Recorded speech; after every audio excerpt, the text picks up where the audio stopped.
YouTube. Today I want to make a video about how eating disorders aren't weight disorders, they're not physical disorders, they go much more broadly than that because they are mental illnesses. Okay, just some input for you, maybe to enlighten you all here.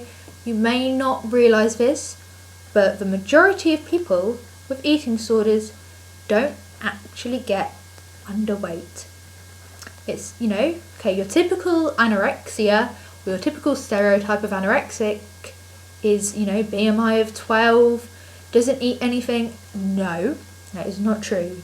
You can have an eating disorder, be it anorexia, be it bulimia, be it OSFED, be it binge eating, and be at a normal weight. You could be slightly underweight, you could be overweight. Eating disorders are not weight disorders. Weight is just a symptom of the disorder in some cases. I mean, obviously if you're typical anorexic, if you're restricting your calories, you're gonna lose weight. It's just how life works. But with bulimia, most often sufferers do maintain at a normal weight, and with OSFED, I know when I had EDNOS, I didn't lose weight. I mean, my weight was constantly up and down, but it wasn't like losing noticeable weight that people would be concerned about. I was still a healthy weight for most of my eating disorder until it turned into anorexia.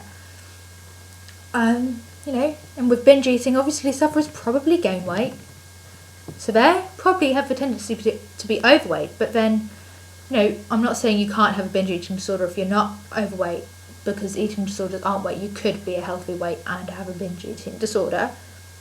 I am a firm believer of that. I just think it's really stupid that eating disorders seem to be this weight diagnosed disorder, especially with anorexia.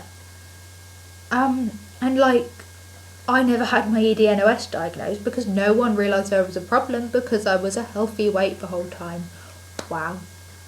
Genius that, isn't it? How to hide an eating disorder? Maintain your weight. Which is the last thing the eating disorder wants you to do. Anyway, it's just really wrong that eating disorders have to be a weight, that you have to be underweight to be anorexic, when you could develop anorexia at a BMI of 24 and you could get down to a BMI of 20 in, I don't know, a short space of time that seems appropriate, and you'd still be just as anorexic as someone who started at a BMI of 18.5 and got down to a BMI of 13. Just because you're a healthy weight, it doesn't mean mentally you're okay. It doesn't mean that mentally you're not in need of help. It doesn't mean you're not valid in having an eating disorder. It doesn't mean you don't have a problem. You do have a problem. You still deserve exactly the same help as everyone who got down to lower BMIs than you. Everyone who actually got underweight. And just because you're a healthy weight, it doesn't mean you don't have an eating disorder. You do. And I know people may not give you the help you need because you're a healthy weight. I know the NHS might not give you the help you need. I know your insurance might not pay for the help you need. I know your parents, your friends or other family members may not realise there is a problem. They may stop supporting you when you get to a healthy weight. I know that's what mine have done, and I've heard others have done the same, but it doesn't make you any less valid. It doesn't make you any less in need of help, because at the end of the day, eating disorders are not weight-based issues. They are mental illnesses. They are purely mental, and the physical symptoms are just side effects of the behaviours you are using. If you're starving yourself, you're obviously going to feel lightheaded. You're obviously going to lose weight. And if you're binging and purging, you're obviously going to have problems with your teeth and animal. You might develop acid reflux, but you might not lose weight. But it doesn't mean you don't have a problem. It just doesn't. And it is completely wrong when people say, especially to someone with an eating disorder. My doctor, when I went to the doctor a few weeks ago, 6 weeks ago, when I started recovering again, because I was literally fed up of doctors and them not being helpful, I was fine, just have to do it on my own. My BMI was 17.5 17.08.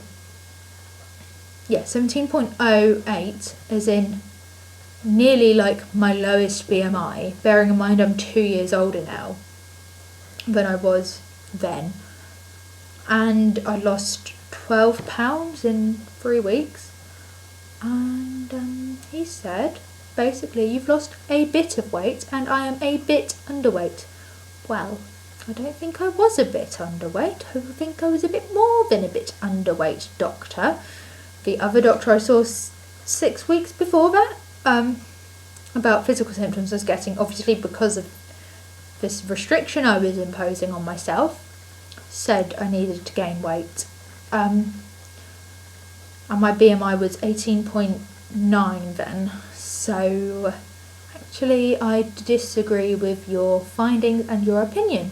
And I guess it just goes to show how subjective eating disorder diagnosis is, and how it really does depend on where you live as to whether you get the correct help, I guess.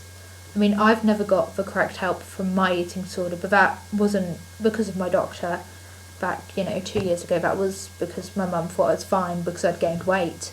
But mentally, I was still being very restrictive. I was eating 2,000 to 2,400 calories a day to maintain at this set number, which the doctor who I had then called the perfect weight.